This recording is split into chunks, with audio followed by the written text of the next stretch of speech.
back for round 2.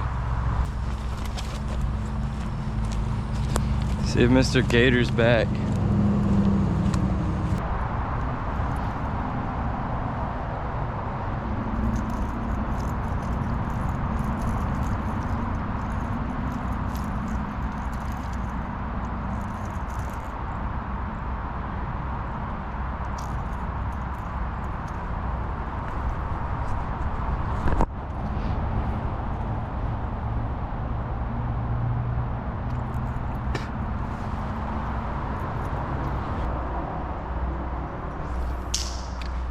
Every successful cast, I get a hit.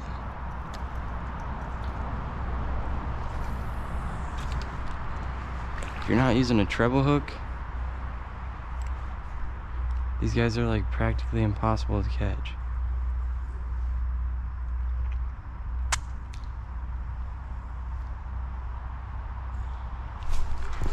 There we go. There we go. This one's coming in. Yes. Look at him. Cool. That is what I'm talking about. That's what we came for. Oh, he already came off. These guys are so hard to hook. And honestly, they're even harder to hold. Come here, dude. Look at him. This looks like a spotted gar. Could be wrong though. The Florida Gar and the spotted gar are hard to differentiate, but they've got teeth on them, just like the bowfin there. Super cool though, super prehistoric fish. You can find them, you see them popping up out the water. I'll get this guy on his way over here. Cool, finally got one. That's what I'm talking about. They're pretty fish too, man. Pretty scary looking. All right, my dude.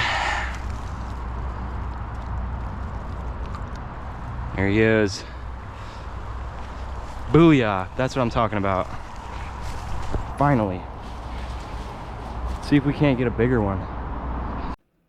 Alright, so I did indeed not get a bigger one. These fish are so hard to hook.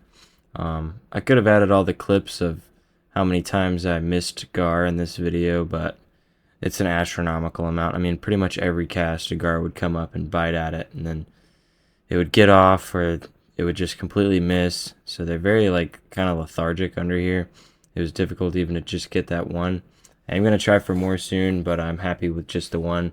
I like getting them logged. It is very nice. Did end up catching this pretty little red belly though. And that's pretty much it for the rest of the day. There's a couple clips later showing the water level. I think it has to do with the tides, but the water gets extremely low, so we got to wait for another good rain to come through before then.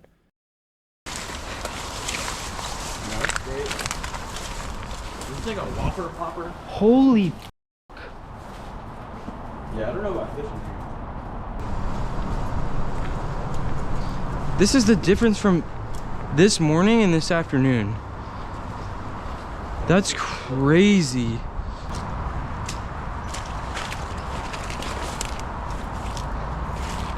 That shit is crazy, bro.